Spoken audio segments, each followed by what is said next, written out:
Welcome to I Am the Cute One, the most chaotic school dance in the podcast universe. Let's spike the punch, grind to usher, and talk about our favorite topic, ourselves. Hello, I'm Chelsea and I'm the cute one. And I'm Teddy Duchamp and I am the cute one. What a name, right? What a name. And we are here today to talk about Stand By Me. Now, Donny, you've already given us a heads up. You're going to break our hearts because this is a formative film from my past. And you have let us know that for you it was, Yeah, that's exactly how I feel. And I didn't want to go into it thinking like, oh, I'll hate this movie because words are spells. So I didn't want to go in saying that. I didn't want to go in saying I'll be bored to tears. So I didn't say those things. I didn't manifest this, but it was meh. And I do have to say, I can talk a lot of shit about you, about a lot of things, but you do always give it the good old college try when you are introduced to a new movie because nobody wants to be miserable. Yeah. Like the hope is that you do love these movies.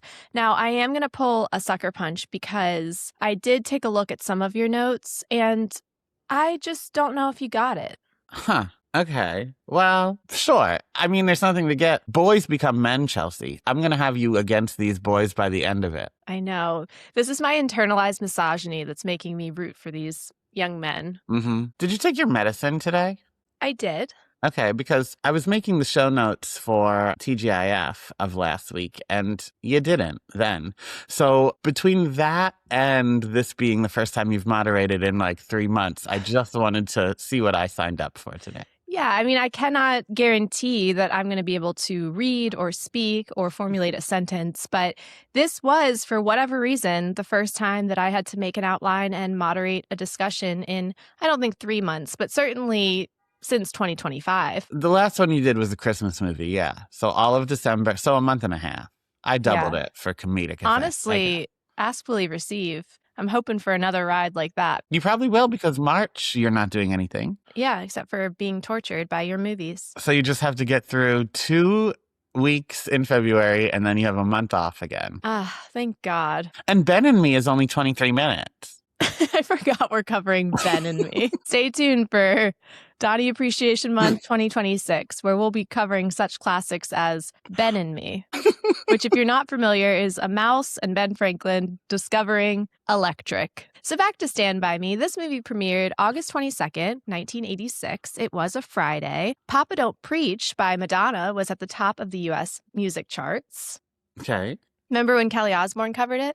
Papa Don't Preach. I do. And now they have a Madonna episode of Glee, so I guess there's no need for this. But I've always been shocked there's not a Broadway musical of Madonna's Immaculate Collection. Like a Prayer, Papa Don't Preach. I had an outline for one when I was in high school. Of course you did. We talked about it? No, but I believe it. Yeah, of this girl whose father was a minister, but then she gets pregnant. So then he shuns her. So then she runs off to the big city with her gay best friend where they find themselves. I love that. Yeah. So Madonna, if you're listening, slide into Donny's DMs, please. Please. The Fly, this movie, and Aliens nabbed the top 3 spots at the box office. Did I take my medicine? At first, I thought you were telling me my fly was down. The fly?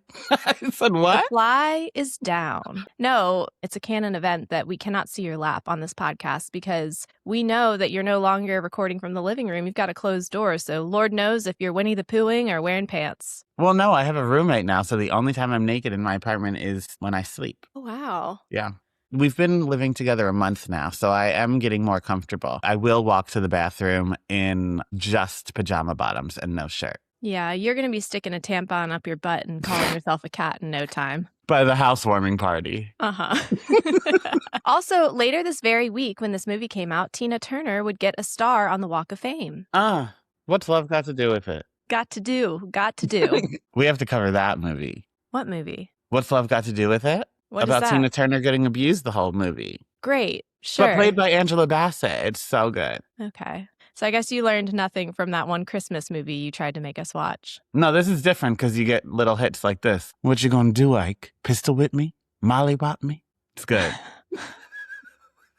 Autism. If today's episode makes you laugh or scream or do problematic accent work yet again, please do us a favor and leave a 5-star review on Apple Podcasts or Spotify. We say it every week, but You bitches don't listen. A 5-star review is the easiest way to help us grow our audience and this community. So thank you. Also, a reminder, we've got a lot of stuff going on over on Patreon, patreon.com/IamTheCuteOne. We have ad-free versions. We have the full uncut, unedited versions. We are currently covering Gossip Girl, lots of stuff. So go over there. Also go to YouTube. We've blown up quite a bit. However, we hit a number and then we kind of got stuck there. So be the one that gets us over that hump. You know, like when you lose weight and then you plateau, but then once you lose that extra pound, then it just all falls off you. Be the extra pound. Please be our Ozempic. And for just 1 click a day, you could make us monetize on YouTube. Thank you. Do you have any background info or trivia for us today, Donny? I do. It was based on a novella by Stephen King, and then the screenplay was written by Reynold Gideon and Bruce A. Evans, and the two of them together wrote Cutthroat Island, Mr. Brooks, and Jungle to Jungle, and that's one we have to cover as well, Jungle to Jungle. Have you seen it? Never, but is it Brendan Fraser? No, that's George of the Jungle. This one's Chevy Chase and Jonathan Taylor Thomas. Huh.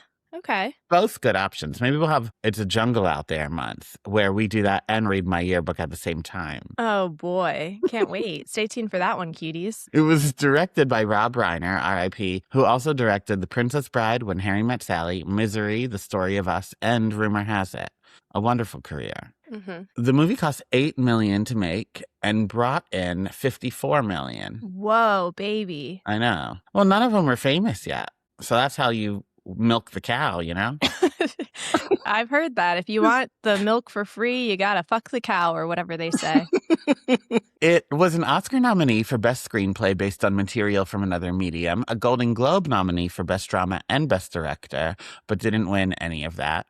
However, Roger Ebert loved it. Now, legend has it that he loved it. I even asked ChatGPT to give me the link because I Googled it and it said like Roger Ebert loved it, Roger Ebert loved it. So then I went right to that place and said, can you give me the link for this? And it was like, no, he did love it, but there's no link to be found. So it's just rumored. However, he did host a film festival in 2007 and aired it during that film festival. So he did love it.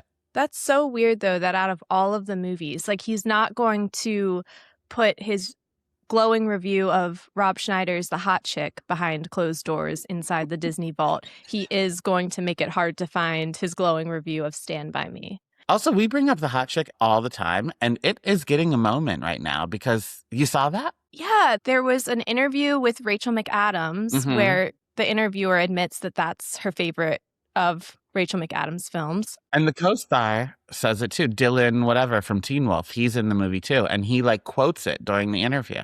He starts saying, boys are cheats and liars. They are a big disgrace. They will tell you anything to get to second baseball.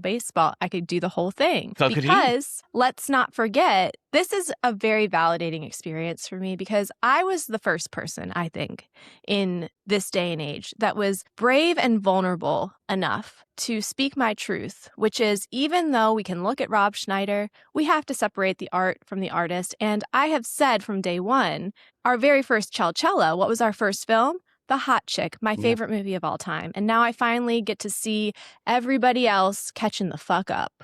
I agree. That's how I feel about Fat Ass Roseanne. What? I agree. That's how I feel about Fat Ass Roseanne. You have to separate the art from the artist, you know? Like what you're hearing? Head to patreon.com/IamTheCuteOne for more. There you can find uncut, unedited, and unhinged video and audio footage of current episodes. That's patreon.com/IamTheCuteOne. See you there. Let's get to the taglines. Sure. The real one is, for some, it's the last real taste of innocence and the first real taste of life. But for everyone, it's the time that memories are made of. I hate that. That one sucks, so let's fix it. I'm going to do mine. Oh, boy. Okay, so usually we really talk a lot of shit about the main taglines, and then we say, like, look how good we are, slide into our DMs, this is a job just waiting for us. Between your oh boy and then what I came up with, which was Blueberries, they get you every time. I don't think that we won this week. Some trivia. Stephen King left the first screening of this film to collect himself, and he returned to tell Rob Reiner this was the best adaptation of any of his works he's ever seen. Well, that might be true because famously Stephen King writes great books and they get turned into real bad movies. Except for Misery, which Rob Reiner also did. Oh, yeah. Mm-hmm. The cast and crew went to a Renaissance fair that was near where they were filming, and Jerry O'Connell bought cookies, but he didn't know they were weed cookies. So then later, the cast and crew found him in a field by himself crying. Oh. I love Jerry O'Connell. I know you don't, but I'm here to change that. I've got bigger fish to fry in the year 2026. I think that I can cross him off my nemesis list. I love that. Mm-hmm. Look at this podcast bringing people together, and now he can be a guest. Okay. Great. Rob Reiner was so anti-smoking that the cigarettes that the boys smoked in the movie were made of lettuce leaves. Huh. Yeah. I don't know if that's better for your lungs, but lettuce. I'm also somebody that didn't have joint paper one time, and so I rolled a joint with computer paper. Don't recommend it, cuties. Okay. So now I want to know, what character do you identify as? I'm Gordy because I like to make up stories. I also had homoerotic friendships growing up, and I also love a high-waisted trouser. Is Gordy the one that lives or dies? He's the main character. The writer. Yeah. Okay. So that question alone, cuties, buckle up. No, it's 4 boys. They're all white. How am I supposed to tell the difference?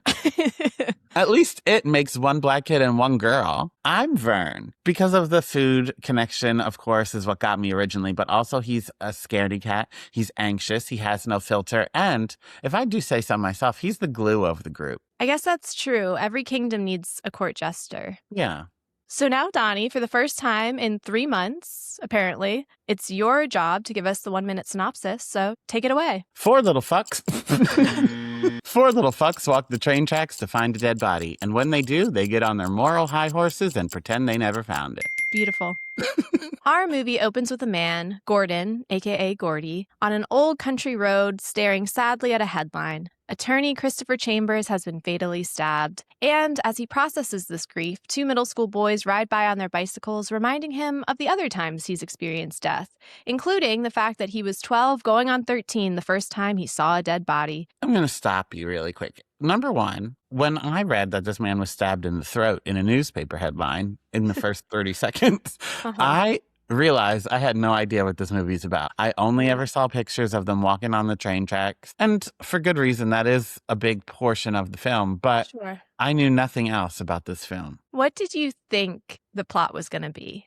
I get it confused with the Goonies. So I thought some kind of treasure hunt. In a way, they were on a treasure hunt. It's just that instead of a pile of gold, it was bones. It was bones. And I knew it was now and then adjacent. So I knew that they'd like find challenges in their friendship. They'd probably fight a little bit, cry. And I was right about all of that. I just didn't know about the throat stabbing. Also, you just said who it was in the newspaper. Did it say that?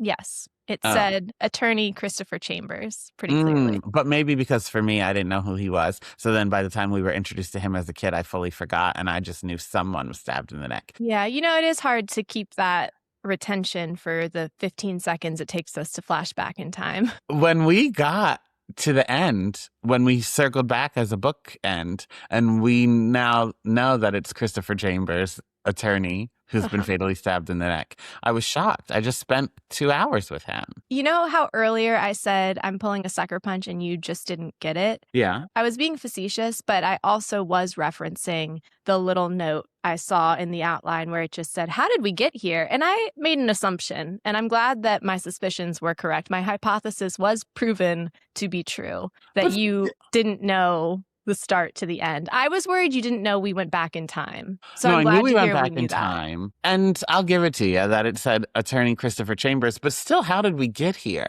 Like, why is this the bookend we're going through?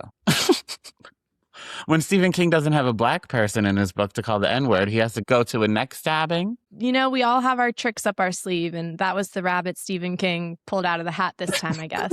And just like that, we're back in time. It's 1959, back when men were men. Mm. Gordy and his friends tell jokes about French people fucking dogs, smoke cigarettes in their treehouse, talk about the growing tits in the Mickey Mouse Club, and play poker. Yes, it's the usual ragtag bunch. We've got Teddy, whose dad almost burned off his ear in one of his fits of rage. We've got Chris Chambers. Does that name sound familiar? Apparently not. To Donny. He literally gives the first and last name. I didn't read it in the paper. I just thought it said man fatally stabbed in the neck. And if Now and Then has Chrissy, this group has Vern, who finally gets the group's attention when he tells them he overheard news of a dead body while he was digging for his lost jar of pennies under his porch. Wow. I looked it up. I didn't believe you. It really does say Christopher Chambers. Yeah, there's quite a zoom in. I didn't know who he was. And also, I'll fight back. Vern is not Chrissy. Okay. Who do you think Vern would be? In that group, Chrissy, but you don't always have to. Who would he be in Sex and the City? There's not always a comparison. Yeah, but the comparison is this movie and Now and Then. Like, that is always presented as, like, this is the girl version of Stand By Me and vice versa. Okay. So if we're going to have 4 little girls in a coming-of-age story, we're going to have 4 little boys in a coming-of-age story. Chrissy's dead in real life, so maybe she's Ray Bowers. Maybe. You know, how small-minded of me to do a one-to-one comparison. Now, which one of these fucking boys is the one that breaks mirrors in Grandma's attic is my Gordy. Wow, okay. Well, nothing made me as enraged as that. I know. I did feel happy for you that, oh my God, there's a giant squirrel in my window. Oh my God, that's like literally the ADHD trip squirrel. But there is literally a giant squirrel in my basement window with his paws up looking at me. Huh. What do you think that means? What omen is that? Huh. What was I in the middle of saying? I was happy for you that I knew that we might get murder. We might get, almost maiming by bullies, but we weren't going to get a broken mirror. Not in a grandma's attic. When Jerry O'Connell was digging under the porch, I thought he heard the news about the dead bodies and was looking for the dead body under the porch. And I'll give you this one. He did say you guys want to see a dead body, and then we do see him digging under the porch. Now, the voiceover does say earlier in the year he had buried a jar of pennies. Yeah, and I thought while looking for that, he found a dead body. Oh, I see. Okay. Now, I would argue that that would be a really, really unproductive way of finding a dead body because Shia LaBeouf who? A crazy way to do it. And you'd have to have some, like a jar of pennies that you dug in a hole somewhere. You'd have to have some idea. Like he was literally in fields. You don't know if it's under your porch or in a field? He was only digging under his porch. No, later he said something about a field. No? Donny, did you watch this movie? You know I did. When he went across the street and picked up that penny at the end of the movie, I really thought he said he's going to keep looking in a field.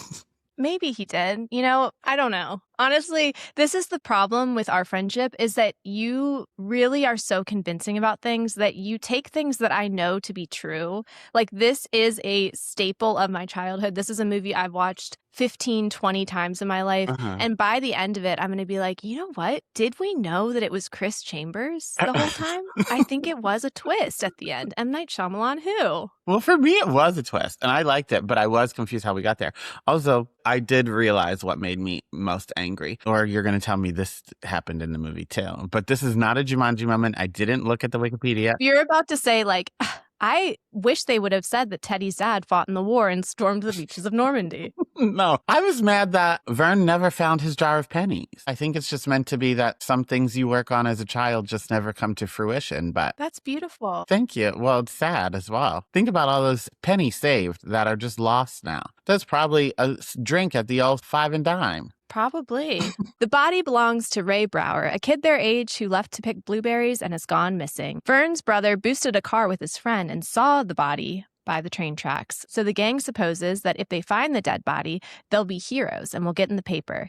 And they all need a win because they are going through it. And I'm realizing now it's at this point in the outline that I changed Gordy's name to Gordo, which I believe is the character in the Lizzie McGuire show. That's correct. So just letting the cuties know that I won't be changing it. Gordo is the invisible boy because his brother Denny, the golden boy, was killed in a Jeep accident and his parents wish it was Gordo instead. In fact, Gordo's dad hates Gordo's friends, especially Chris, who stole the milk money at school and is a thief in his book.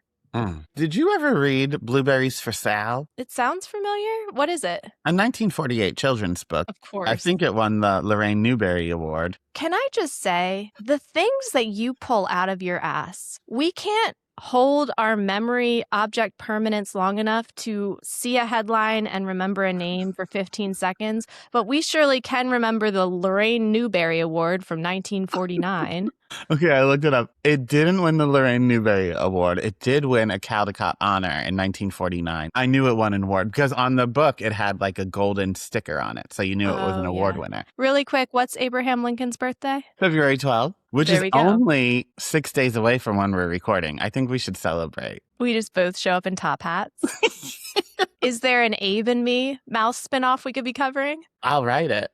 There is the Abraham Lincoln Vampire Hunter movie. This is Tears and Queers. We have to cover Some Brokeback people Mountain do suppose that Abe Lincoln himself was a homo.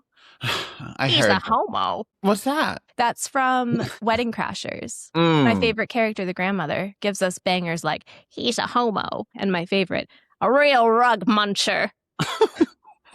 Anyway, back to this book from 1949. 1948. It won the award in 1949. Blueberries for Sal. It's about a bear cub and a little white girl, and each of them are getting blueberries with their own mother. But then when they're at the field picking blueberries, they follow the wrong mother home. Sal's the little white girl. And does Sal get eaten? No, they just find their way back. Of course, because again, when women are asked, man or bear, guess what? She wouldn't be alive at the end if she accidentally followed a man home. Speaking of dead people, it's almost noon when they set out to find the dead body of a kid named Ray Brower. But first, it's time to be bullied by a Kanicki wannabe Ace and Chris's brother, alias Eyeball. And this is old school bullying because these a-holes were going to straight up burn Chris with a cigarette. I'd like to see kids these days try to do that with their cotton candy vapes. And so the boys sing a little song as they embark on their 20 to 30 mile walk to a dead body. And like any friends getaway, each person adds a little something to the trip. Vern brings a comb. Teddy brings a sociopathic desire to play chicken with an oncoming train. And if that wasn't spooky enough, Chris brings a gun. And oopsie kitty, it turns out it was loaded, which Gordo gets pissed and makes Chris swear on his mother's life he didn't know about. But unfortunately, this is what happens when a group is full of type B people relying on vibes, because it turns out no one remembered to bring food. And this is why I pretend to make fun of you and my other type A friends for your planning, but I appreciate it because the last time I was in a group of all type B people, we did end up sleeping in a car during Mardi Gras. Because no one booked a hotel? We just didn't think about it. It was a trip on a whim. Like, we weren't planning to go to Mardi Gras, and then one of us was like, what if we just drove through the night? I'm sure there will be a place to stay once we get there. No, there's not. It's Mardi Gras in New Orleans. So we surely did sleep in our car. But one thing about type B people, we are lucky girls because it turned out that one of my high school friends' friends had a place, and then we just ended up staying with them. Well, that's great. But then I feel like you don't learn a lesson. Well, the lesson is that I start looking for friends who love spreadsheets. But did you learn that lesson or you just lucked into it? A little of both. That was a good lesson for me of like what my strengths are. This was back in college. So then once like bachelorette trips started happening, I would want to contribute, especially on those trips. It is very like, you do this, you do this. So I would always say like, let me be in charge of the goodie bags. Like one thing I can bring to the table, vibes. The things that are unnecessary but are going to enhance the trip, face gems, dick tattoos, matching sunglasses. You find the castle and spend $1,500 on food. I'll bring animal tarot cards. And what ends up being everybody's favorite activity. If that is everyone's favorite activity in Big Brother 40, I'll never talk to anybody again. That will be actually the end of the podcast. If everybody walks away from the weekend being like, oh my God, I loved when Chelsea read our tarot cards. When he said he had to swear on his mother's life, my mom, and I'm sure I told you this already, but my mom did say if I'm ever on a reality show, I'm allowed to swear on her life, even if I'm lying. That's really nice of her. And that she'll be proud of me. And that her coworkers will say, Laura, did you hear he swore on your life when he lied? And she'll say, I know, I told him to. She'll definitely get like a TMZ interview out of that. Oh, yeah. Or like it'll be a headline like Donny Hadfield's mom says he can swear on her life. Also, I was nervous this whole movie because I know it's a part of Tears and Queers. So I clearly thought one of these, well, I was right. that one of these little fuckers didn't make it. But for you, it was a twist. I thought we were going to see it, and I thought it was going to be as children. So between them walking on the train tracks and the train like coming, I was like, oh no, here's the time. Or the gun. Also because famously, Stephen King loves to terrorize and murder children. Yeah. So I can understand why it made you feel on edge. Guns freak me out in general. I am not a gun person. I don't believe in guns. I don't believe in any of that. And I do think that The Sixth Sense just scarred me from such a young age that whenever a child's holding a gun, I think of that one ghost. You want to come play with my dad's gun? And then he turns around and his brains are everywhere. Yeah. Mm-mm-mm. Yesterday at work, this lady asked me if I wanted gum, but she said a gum. So then I really thought she was like selling me a back alley gun. Do you want a gum? I was like, excuse this is me? America, to quote Childish Gambino.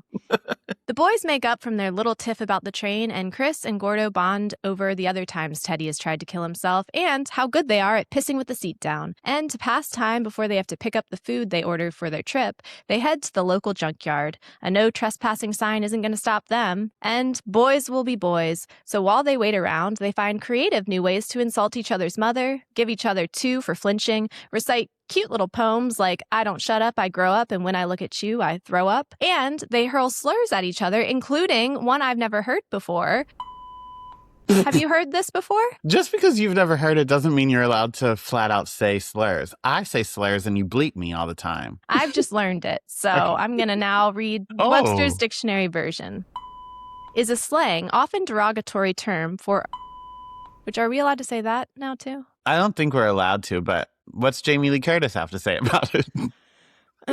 But it has also been misused historically to label homosexuals or people with gender divergence, though this usage is outdated and offensive. In biology, it refers to organisms like some worms, snails, or plants that have both sexes. So do you think they were calling him a or gay? I think that it's just fun to roll off the tongue. I do love it. There's something else in this movie coming up that I'll be using as well. So maybe I'll combine them for a 1-2 punch. Ooh, love The old that. Stand By Me special. But as it turns out, the junkyard man gets the last laugh and the final insult when he sicks his dog on their balls and tells Teddy his dad is a loony. He actually says, and this is what I was talking about earlier, he says he's crazier than a shithouse rat. And I can't wait to say this about everybody. But also, this is the kind of stuff Pop used to say all the time.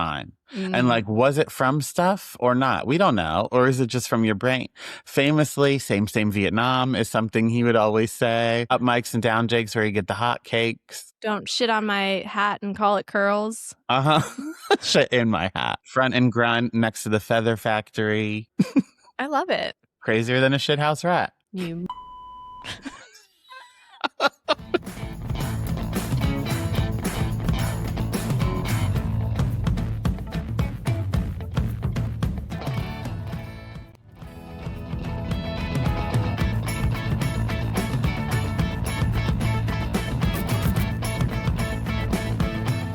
While Vern and Teddy debate if Mighty Mouse or Superman would win in a cage match, Chris prepares Gordo for what's about to happen next year when they move on to junior high. It won't be like grammar school. They'll be split up.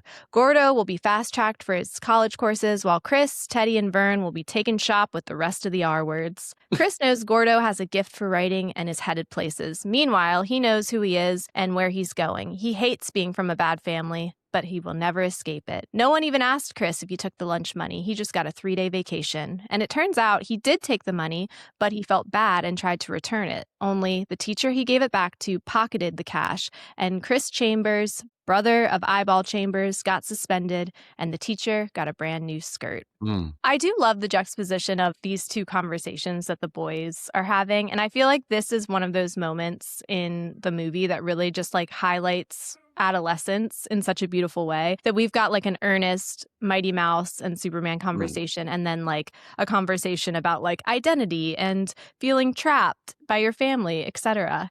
And I think this movie is where my bad boy obsession started. Like a secret sweetie from the wrong side of the tracks, forget about it. Dropping my panties. He is very Sean Hunter coded. Very Sean Hunter coded. Those two conversations at the same time is like one of our Poconos trip. It was the upstairs, downstairs. Upstairs debating the state of the world. Downstairs, me, Kendrick, and Kix playing pool and twerking.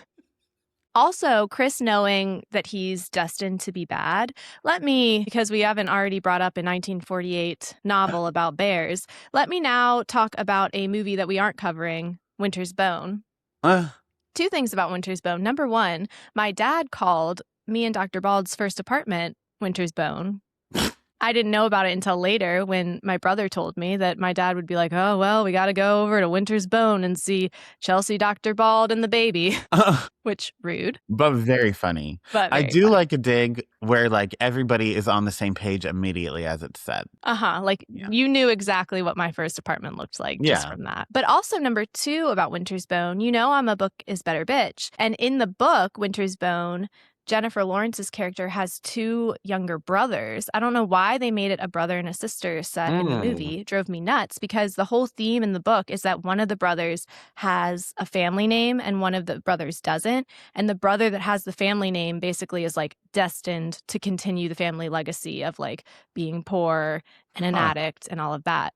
And that's what Chris's journey in this film reminds me of. I don't know how you could have read Winter's Bone and then decided to go see that movie, first of all. I loved Winter's Bone. It was one of my favorite books when I read it. That's one of the worst movies I've ever seen. My ex bought it for me as a Christmas present on Blu-ray because he knew I loved Jennifer Lawrence. He learned two very important things that day. I loved Jennifer Lawrence, and I own every other movie that she had been in at the time. So I own all the Hunger Games movies. I owned American Hustle. I owned the Eagles one, Silver Linings Playbook, whatever. I didn't own Winter's Bone. So he thought he was being nice and completing the collection. Yeah. I told him, if I don't own or see a movie, there's a reason for it.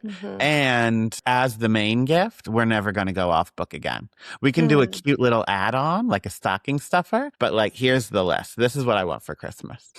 That's like when Dr. Ball did not go off book, but I wanted this necklace and I sent him the link, and then he presented me with the silver version of the necklace. And he said, I looked at all your jewelry and it's all gold. You don't have anything silver. And it's like, oh, you sweet, sweet man. That was so thoughtful. And also, do you think that maybe I have all gold jewelry for a reason? I know. I do like when you bought me the Lil Cunt necklace. You didn't tell me what the necklace was, but you did ask me my preference of silver or gold.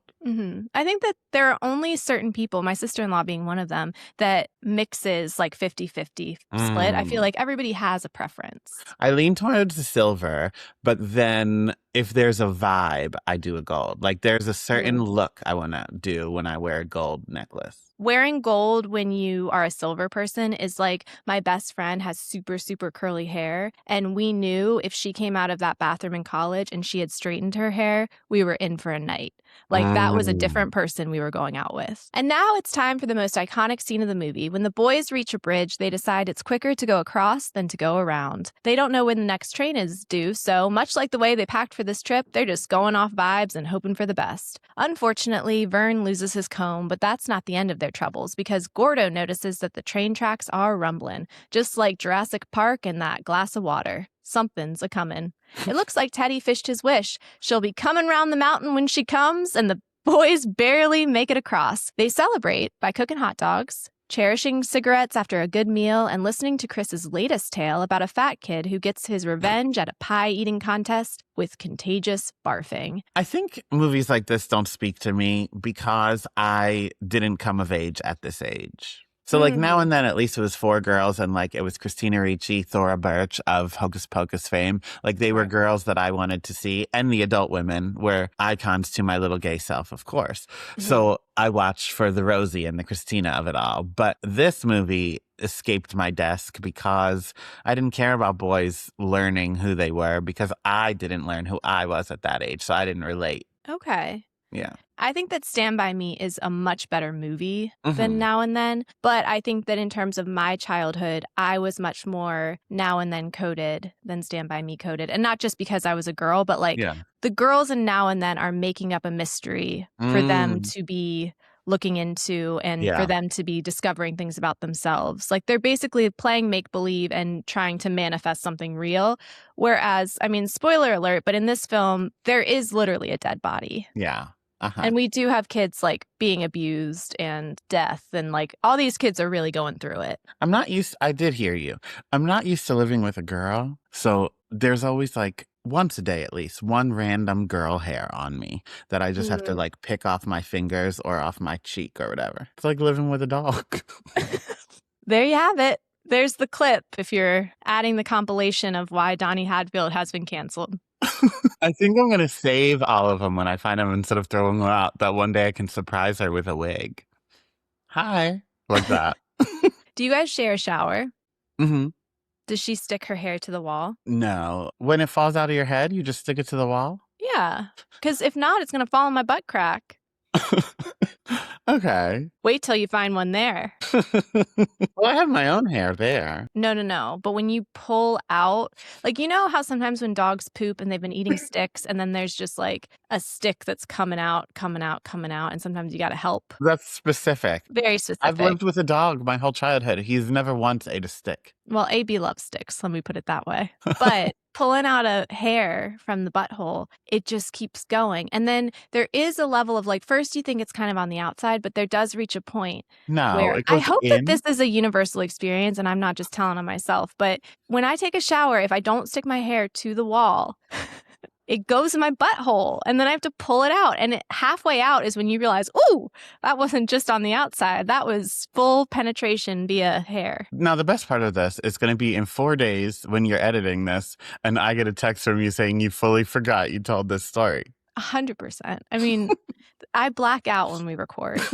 How did we even get here? Oh, right, because you compared women to dogs. Anyway, the boys are woken up in the middle of the night to howls of animals, which they suppose could be the dead kid's ghost. So they decide to take turns holding Chris's gun to take watch. Teddy volunteers to go first. And you know who I wouldn't give a gun to? Teddy, the boy who just tried to face down a train, but that's neither here nor there. Yeah, but that's a him problem, you know? He's not going to aim it at us. They want to see a dead body, so they won't have to walk another 10 miles to see one. Somehow they make it to morning to live another day, and after some chocolate bars for breakfast, they make it to the Royal River. And it's over the river, through the woods, and through a pond they go. A pond with leeches. A pond with leeches that, much like Chopper the dog from earlier, likes to target little boy balls. Meanwhile, the bullies are doing bully things, like giving each other brands with razor blades, fishing off of bridges, playing pool in the local bars, and talking about how slutty Protestants and Jews are. And when Billy and Charlie, the two guys Vern overheard talking about the dead body at the start of the movie, finally squealed to Ace, they also set off to find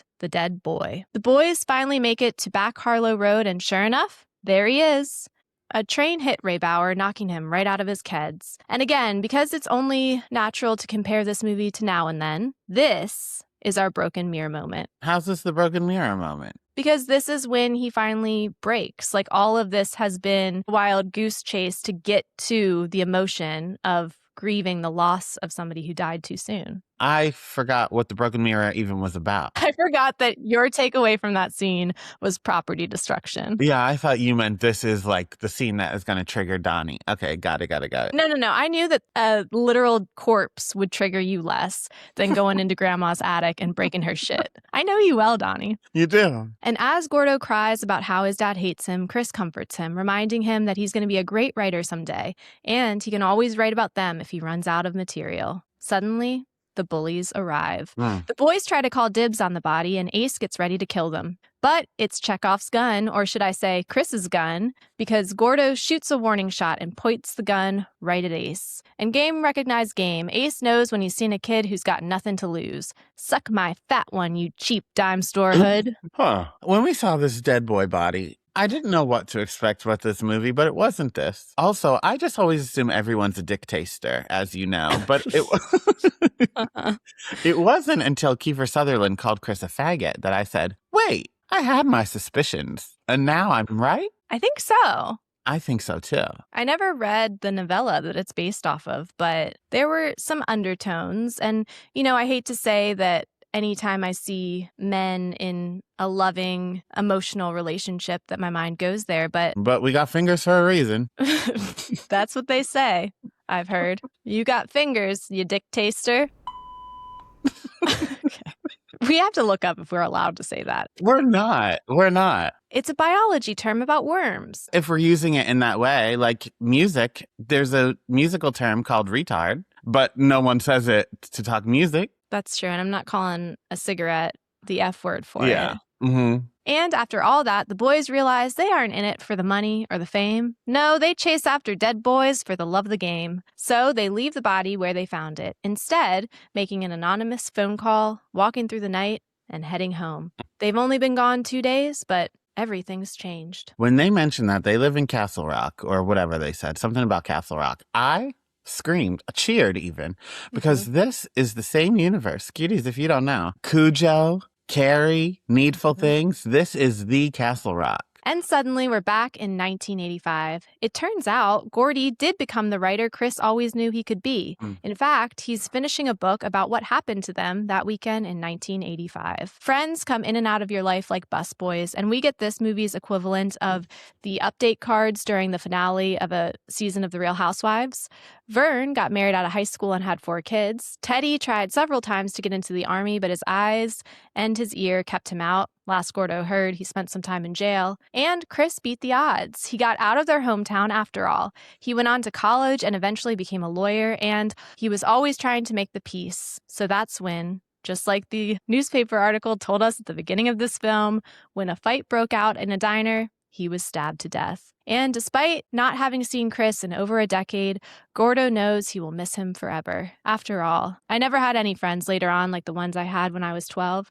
Jesus. Does anyone? I get chills. See, I think that's why this movie didn't make me feel anything either, because the friends that I had at that time that were important to me are still my friends now. But anybody else, like, I don't think back of friendships of that time and say, like, oh, that was the best friendship of my life. But you're still friends with them. So they were. But in this instance, they all separated and he still thinks about them in that way. Oh, okay. This is where in my notes I said, I'm sorry, what? Why? How did we get here? And it's been explained to me since how we got here, but I still don't really understand why this plot device was used. Well, the newspaper inspired him to think back on that. And there was that throwaway comment by Chris of like, hey, if you ever get hard up for material, you can write about us. So this got him to thinking, and now he's getting ready to publish a book about the story that we just heard. Okay, maybe it is a little sucker punch adjacent because I didn't get that part. Well, Zack Snyder, if you're out there and you want to make a terrible remake of this movie, maybe Donny will get it then. Throw these boys in a mini skirt and Donnie's right there. I made my boyfriend watch it. He semi-passed. He gave it a 7 out of 10. Yeah, I want to get his rating in a year from now when he feels more safe to say how he really felt. He's starting to say how he really feels about things, and I don't like it. I love that. So final thoughts. If we were to bring this movie to present day, who would you cast in the reboot, or what would the plot of a sequel be? New facts about the Ray Brower death are emerged. He wasn't just hit by his train as we so easily thought in the past. So that brings the friends that are still alive, RIP to Chris Crocker or whatever. But Chris Crocker. All the ones that are still alive come back to Castle Rock where they mourn their childhood, but also this is where they really get to mourn Chris as well, because they didn't get to do it in a way that really meant something. And depending on when they're coming back and when it lines up with the Stephen King universe, are we getting Easter eggs of It is happening? Are we getting the Shining references? Because they all are happening. What if we do it like Remember Me and the whole movie is happening, everything's fine, but then at the end they go to pay their last respects at their high school, but when they stop in, it's prom night, and then Carrie locks them in the gym and they die. They look and we zoom and we see the bucket of pig's blood. That's good. Yeah. Well, cuties, if you are playing your bingo game at home, it's been a minute, but go ahead and cross off the Remember Me reference from the I Am the Cute One cinematic universe. I wish I liked that movie so we could cover it, but it was, besides that first scene and the last scene, it was awful. And you know, one would argue we have covered it over and over and over again by bringing it up incessantly without any rhyme or reason. We can move on to final thoughts, because I did moderate this movie and I forgot the last part of this outline. So final thoughts. What about this film aged well, and what aged like blockbuster? Well, you know, Chelsea, some words like homo, retarded, faggot, and morphodite just don't age well. You know, when you're right, you're right. I love this film. I love that spoke to you. I love that the film speaks to you. And that's not me being a bitch. I truly mean it. I believe you. Yeah. So maybe I'll get them next time for a movie that you haven't seen. So next week, a movie I have never seen, Brokeback Mountain. And I'm so nervous, Chelsea. It's long. It's like 2.5 hours long. And there's a lot of shots of like the mountainside or sheep walking or that kind of stuff. Because part of the experience is that these two men are trapped on a mountain with nothing to do. So they want to make you feel that. So I'm afraid that's going to pull you out of it. But when we get to plot, when plot is happening, it's good. So on that note, cuties, go watch Brokeback Mountain. We're covering it next week. And we will talk to you later. Love you like a sister. Bye. Bye.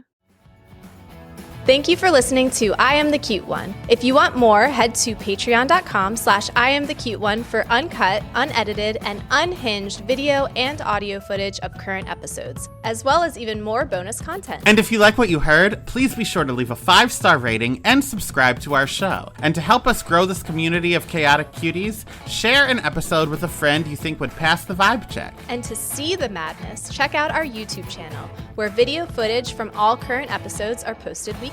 You can follow me at Real Donnywood on Instagram and all other social media platforms. And if you want more of my personal brand of chaos, check me out at Oh No Chels.